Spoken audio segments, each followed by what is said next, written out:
Crimson rivers, blood and glory in the fighting fields, shields to shatter into splinter.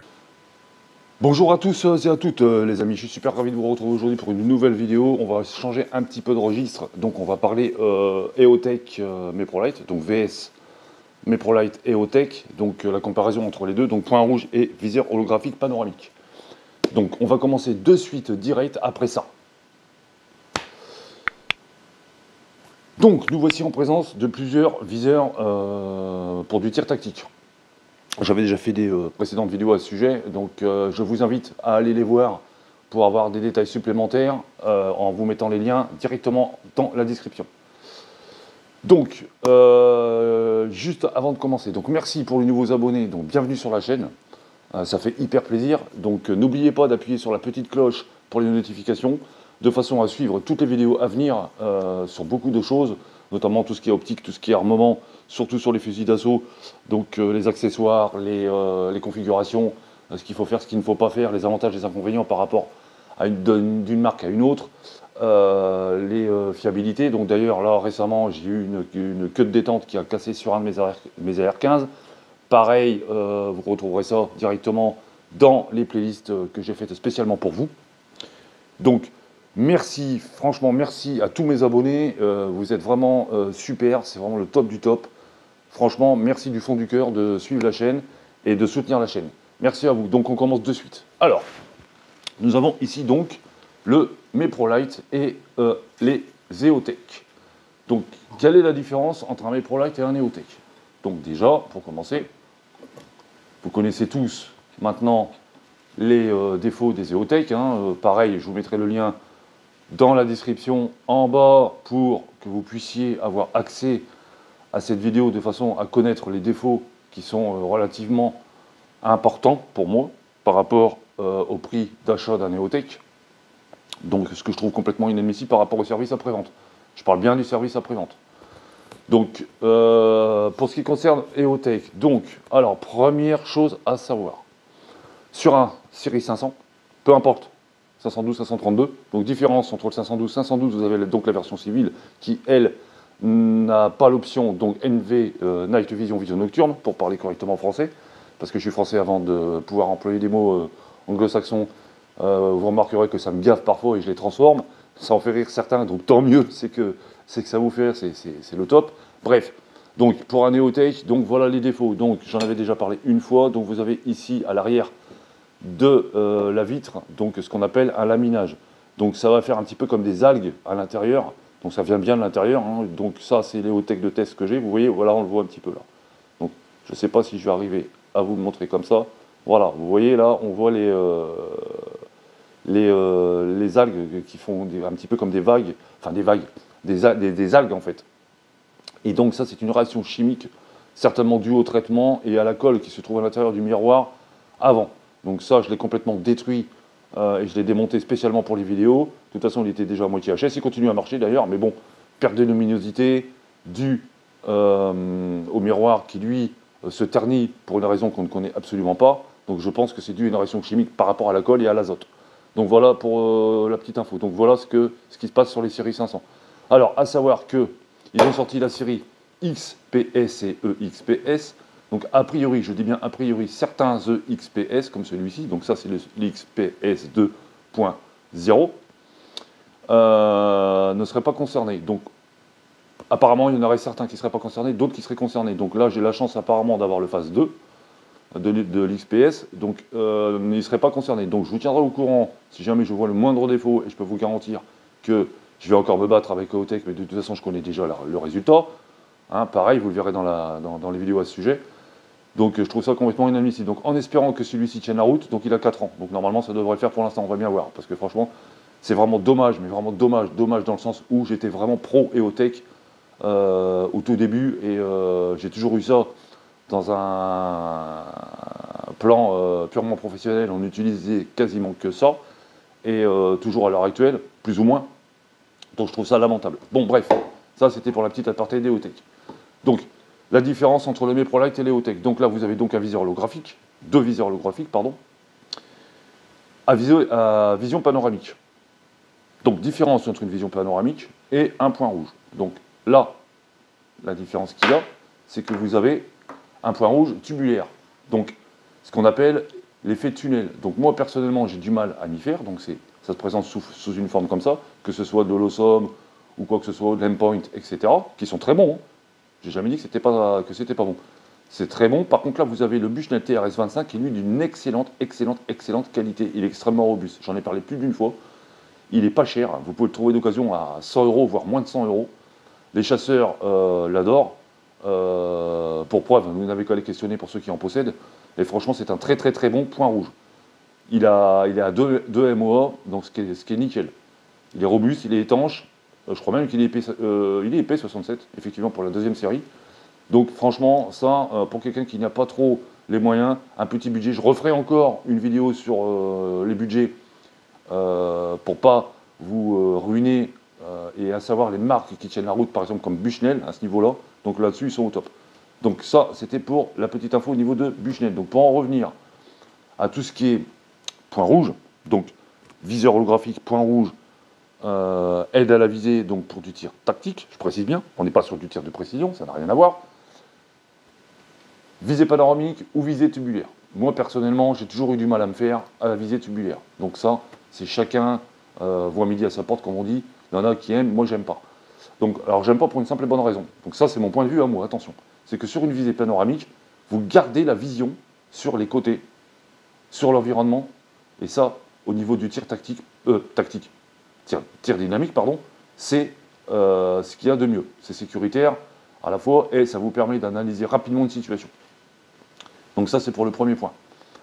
Maintenant, on va revenir à Meprolight. Donc la différence entre un Meprolight et Outtake, donc le Meprolight qui est celui-ci, donc le Pro, le RDS Pro V2, qui lui est un excellent point rouge, c'est que déjà à la base, une pile. Et vous pouvez mettre des piles rechargeables. Premier point. Donc premier point positif pour Meprolight. Et Outtake, 2 piles pour les séries 500. Donc le double. Série XPS et EXPS, c'est une pile comme ça. Donc déjà un petit peu plus difficile à trouver, CR123A de 3 volts. Attention, il existe un volt 5, ne vous trompez pas. C'est de la CR123 3 volts. Je tiens bien à le préciser ça. Donc déjà, c'est certain que c'est un petit peu plus petit, c'est moins encombrant, mais à savoir qu'on en trouve, c'est pas ce que je dis. Mais vous aurez plus de difficultés à trouver de la CR123A plutôt que de la AA. Ça, dans n'importe quel jouet de gamin ou n'importe quoi, en dépannage, vous en avez. Donc il n'y a pas de souci, ça se trouve partout. Donc ça, c'est le premier avantage pour Meprolight, une seule pile. Ça, c'est l'idéal. Pour ce qui concerne les autres points rouges, donc en général, tout ce qui est tubulaire, je dis bien en règle générale, c'est des piles 2032, CR2032, comme ça. Bon, pareil, c'est assez facile à trouver, donc piles de montre, etc. C'est pas trop difficile. Bon, l'avantage qu'il y a, c'est que c'est vachement plat, c'est facile à transporter. Par contre, on peut les perdre facilement. Donc ça, c'est un point à savoir. Donc voilà pour les petites différences entre un point rouge tubulaire et un point rouge et un viseur holographique à vision panoramique. Alors, Meprolight, vous avez un point rouge, je dis bien un point rouge, donc différence entre point rouge, viseur holographique, c'est que sur un point rouge, c'est une LED qui va refléter le point par rapport à un viseur holographique qui, lui, va faire une reconstruction de l'image holographique du réticule sur plusieurs miroirs. C'est complètement différent. La technologie est complètement différente. Elle est beaucoup plus compliquée par rapport à un point rouge. L'inconvénient qu'il y a, c'est que si vous avez des soucis oculaires, donc tout ce qui est visuel, donc si vous portez des lunettes, ça peut très bien vous porter à défaut dans le sens où vous allez penser que le réticule est complètement flou.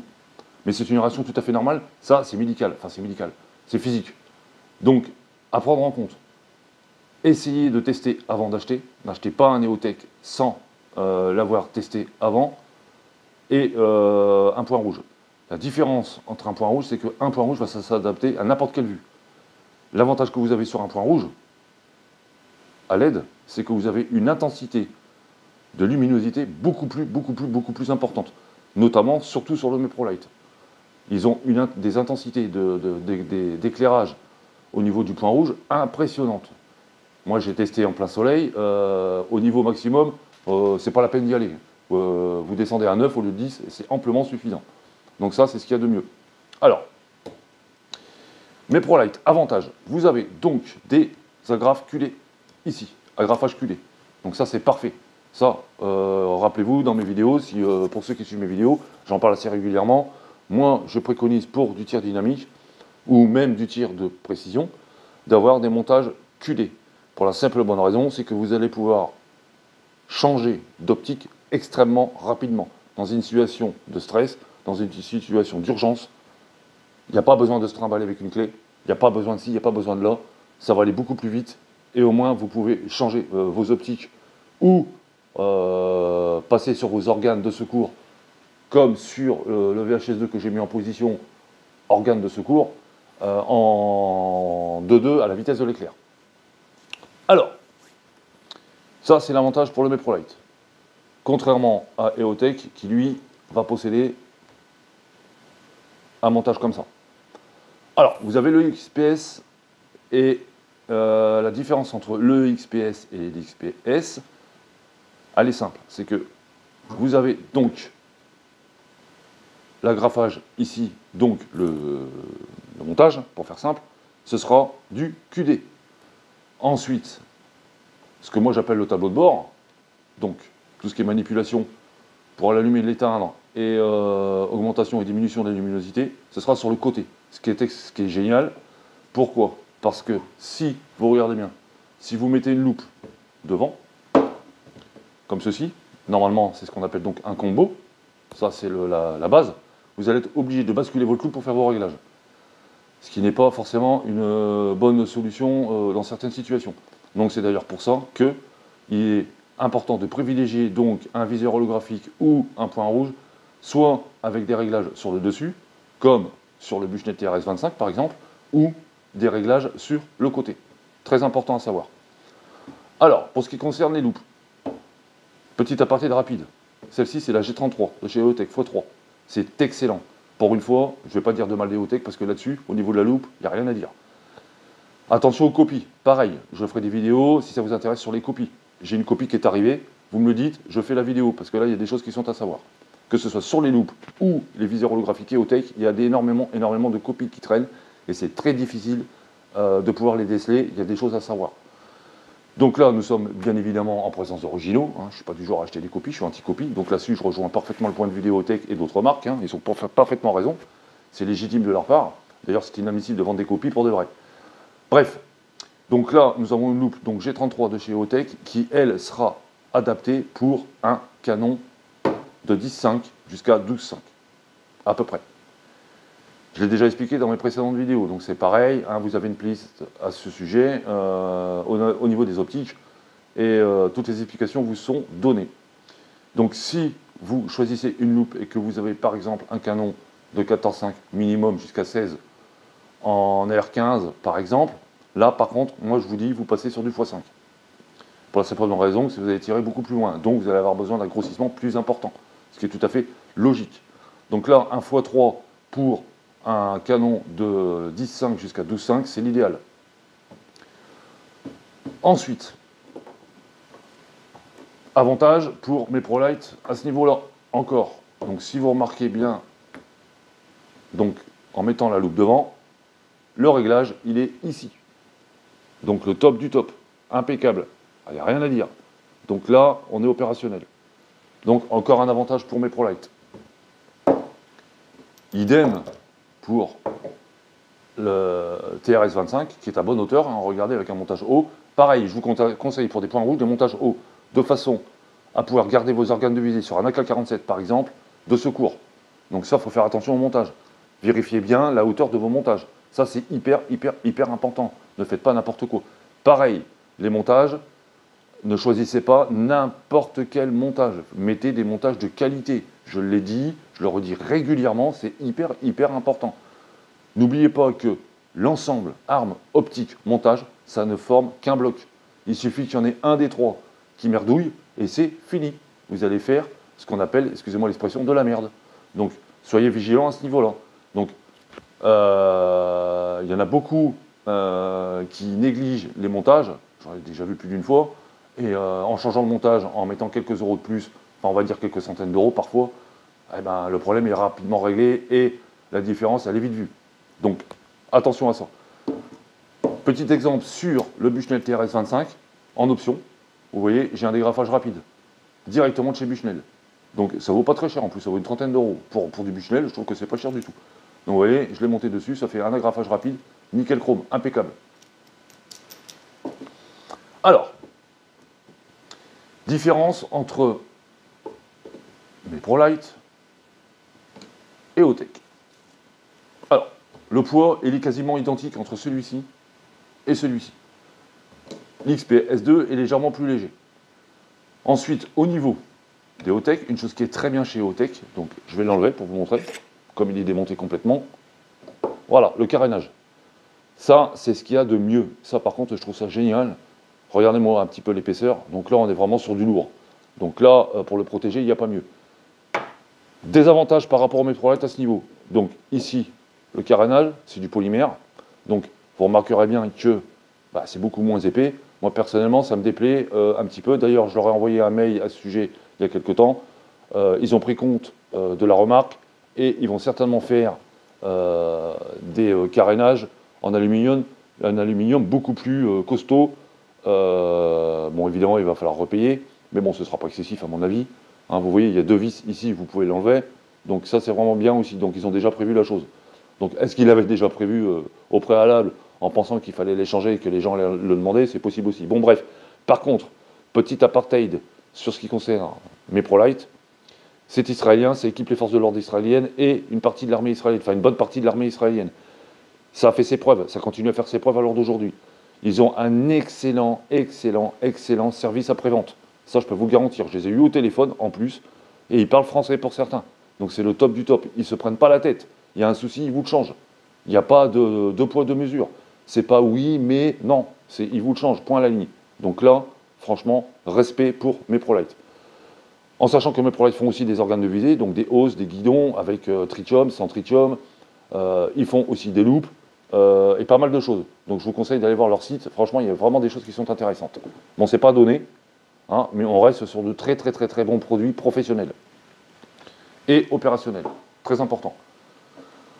Donc, voilà pour les viseurs holographiques et les points rouges. Donc, à savoir une chose, c'est que mes ProLite ont sorti un nouveau viseur holographique qui est à peu près de la même forme, qui lui est complètement électronique, et ils sont les seuls à avoir inventé ça pour l'instant. Donc c'est un viseur qui va vous permettre d'avoir un compteur de munitions directement dans l'écran. Vous saurez exactement combien de munitions il vous reste dans votre chargeur. Par rapport à un pré-réglage, vous aurez des réticules qui seront différents, que vous pourrez changer via une application sur le téléphone. Ça, c'est le top du top. Réglage de luminosité, il y a même une boussole. Qu'est-ce qu'il y a dessus? Je crois qu'il y a un petit correcteur balistique. Mais ça, c'est à voir. C'était prévu apparemment en option, je ne sais pas s'ils l'ont fait. Donc normalement, je devrais l'avoir dans les mains dans pas longtemps. Je dis bien normalement, parce qu'il n'est quand même pas donné. Je ferai une grosse vidéo à ce sujet-là, parce que franchement, c'est un appareil qui, pour moi, est excellent. Sauf une chose. Alors, comme sur Eolite, donc pour les lasers Eolite et les lampes Eolite, j'attends un retour, je leur ai envoyé un mail il n'y a pas longtemps pour savoir quelque chose, au niveau de ce qui concerne les batteries. Donc on va se retrouver avec la même situation qu'Eolite au niveau du nouveau point rouge électronique, avec calculateur balistique en option. Vous aurez des batteries internes qui seront scellées, c'est-à-dire vous ne pourrez pas mettre de piles, vous ne pourrez pas changer la batterie. Ça, je trouve ça inadmissible. Donc c'est encore un truc commercial, ça veut dire que le truc, vous allez le payer 900 €, 900 €, la batterie elle est morte, c'est poubelle, ou alors il va falloir faire changer la batterie. Est-ce que ça va revenir plus cher de faire changer la batterie ou pas? Donc à mon avis, je pense que non. Mais je trouve ça un petit peu limite. Donc reste à savoir si elle est démontable ou pas. D'après mes sources sur le MeProLite, le viseur MeProLite électronique, apparemment c'est pas démontable. Sur Eolite, j'ai remarqué qu'il y avait des petites vis en dessous où on pouvait éventuellement démonter la batterie. Mais, je dis bien mais, je ne toucherai pas à ça tant que j'aurai pas leur aval pour savoir si c'est jouable ou pas. Donc si c'est le cas, tant mieux. Hein. Donc faites attention aussi à ça. Donc c'est pour ça que moi je préconise, bien sûr, évidemment, tout ce qui est piles. Hein. Vous pouvez mettre des piles rechargeables, bien évidemment. Donc ça, c'est important.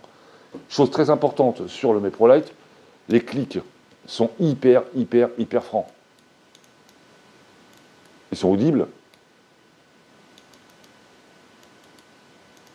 Vous avez une double intensité lumineuse. Donc ça, c'est le top du top en appuyant ici. Hein. Vous avez des menus. Ça, je reviendrai dessus si vous voulez une vidéo beaucoup plus précise à ce sujet. Vous avez un numéro de série, pour une fois, qui lui est gravé par rapport à EOTech. Donc ça, c'est le top du top. Ensuite, il tient hyper bien, il est hyper costaud sur le rail Picatinny. Alors, petit conseil, quand vous montez un optique, quelle que soit l'optique, quand vous le mettez sur le rail Picatinny, donc là, je vais prendre mon VHS2. Voilà, je vais vous montrer ça rapidement. Alors, on le monte, le voilà. Vous allez le monter comme ça ou pas? Eh ben non. On le pousse vers l'avant. Toujours. Vous le poussez vers l'avant et là, vous l'agrafez. Ou vous serrez, si vous avez des boulons. Toujours. On le pousse vers l'avant. Côté canon. N'importe quelle optique, que ce soit une lunette TLD ou que ce soit un viseur holographique ou un point rouge. Donc ça, c'était pour la petite astuce. Donc, mes amis, donc là, je vais remettre ça en ordre parce que c'est un petit peu le foutoir. EOTech. Quelle est la différence entre le XPS2 et le XPS3? C'est qu'il y en a un qui, lui, est en vision nocturne et l'autre, il n'y est pas. Donc ça, c'est encore à savoir et à voir par rapport à ce que vous voulez faire. Donc normalement, vous ne pouvez pas l'avoir puisqu'en fait, il y a la norme ITAR. Donc c'est compliqué. Donc attention à tout ce qui est vision nocturne par rapport aux EOTech. Donc c'est la même chose. Bon, pour ce qui concerne la loupe, vous pouvez y aller les yeux fermés. Franchement, c'est le top du top. Donc, qu'est-ce que je peux dire de plus? Mon conseil, ça va être difficile. Si les EOTech tiennent la route, les nouvelles séries tiennent la route, je vous dis EOTech. Si vous êtes plus sur du point rouge, MeProLite, Aimpoint, Trigicon, et j'en passe. Il n'y a pas à chercher. Donc voilà pour les infos importantes au niveau de tout ce qui est viseur, donc holographique. Je me répète, les points en MOA, donc vous pouvez aller de 2 à 4 MOA, donc le mieux, en général, le standard c'est 2 MOA. 3 MOA, c'est pas mal non plus. On va dire que 4, ça commence à faire beaucoup. Donc soyez vigilants aussi avec ça. Vous avez aussi des viseurs, pas holographiques, mais des viseurs point rouge qui ont plusieurs réticules différents, qui sont modulables au niveau des réticules, donc ça c'est pas mal non plus.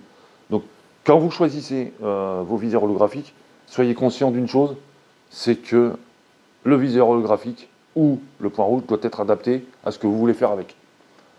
Qui peut le plus, peut le moins, comme on dit. Donc, si vous faites que du stand ou quoi que ce soit, rien ne vous empêche d'avoir un viseur point rouge avec des multiples réticules. C'est même mieux d'ailleurs. Donc, vous avez Holosom qui fait ça, vous avez Cymark qui fait ça, et bien d'autres encore. Donc, attention à la qualité. Ça, j'en ai parlé plus d'une fois. Ne choisissez pas, n'allez pas acheter vos viseurs holographiques, enfin, les pseudo-viseurs holographiques ou les points rouges sur AliExpress. Là, vous allez tomber que sur des copies. Et vous allez être vite déçus. Ça, c'est poubelle. C'est poubelle, c'est pour de l'airsoft. Ne confondez pas tout.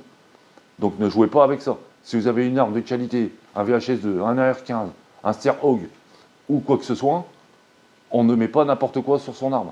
Je sais, ça paraît fou ce que je dis, mais ne négligez pas les optiques. Mettez de la qualité.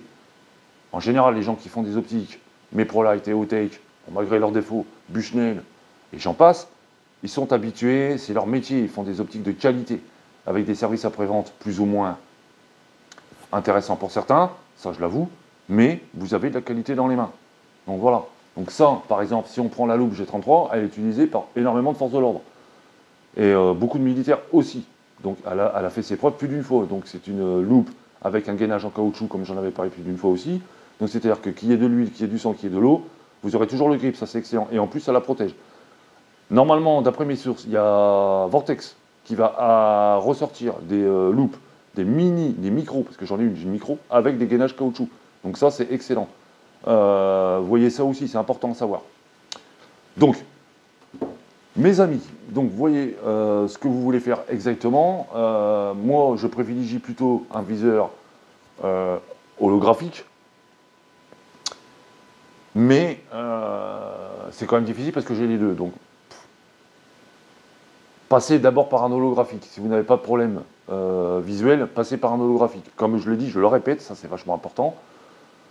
Allez chez votre armurier, faites un test, allumez, regardez ce que ça donne par rapport à vos yeux. Parce que ça, il y a beaucoup de gens qui ont eu le problème en pensant qu'en fait, il y avait un défaut dans le réticule, mais ça n'a strictement rien à voir, c'est un effet physique. Donc soyez vigilants à ce niveau-là et soyez bien au courant de ça. Pareil, quand vous prenez un viseur holographique ou un point rouge, pareil, les piles. Est-ce que je peux mettre des piles rechargeables? Combien de piles faut-il mettre? Il y a plein de facteurs qui sont à prendre en compte. Hein. Donc là, je parle pour tout ce qui concerne le terrain. Donc sur le terrain, on va plutôt privilégier soit la CR 2032, pour ce qui concerne les points rouges tubulaires, ou de la AA. Donc ça, c'est super facile à trouver. Ça, c'est un avantage indéniable. Donc voilà les amis, pour les petites infos. Donc n'oubliez pas de liker, commenter, ça me fait toujours plaisir. Comme je dis toujours, je réponds entre 2 jours et 1 semaine par rapport aux commentaires. Soutenez la chaîne. Merci pour les nouveaux abonnés encore une fois. Bienvenue à vous. Et appuyez sur la petite cloche. Et je vous souhaite une très bonne soirée. Merci, au revoir.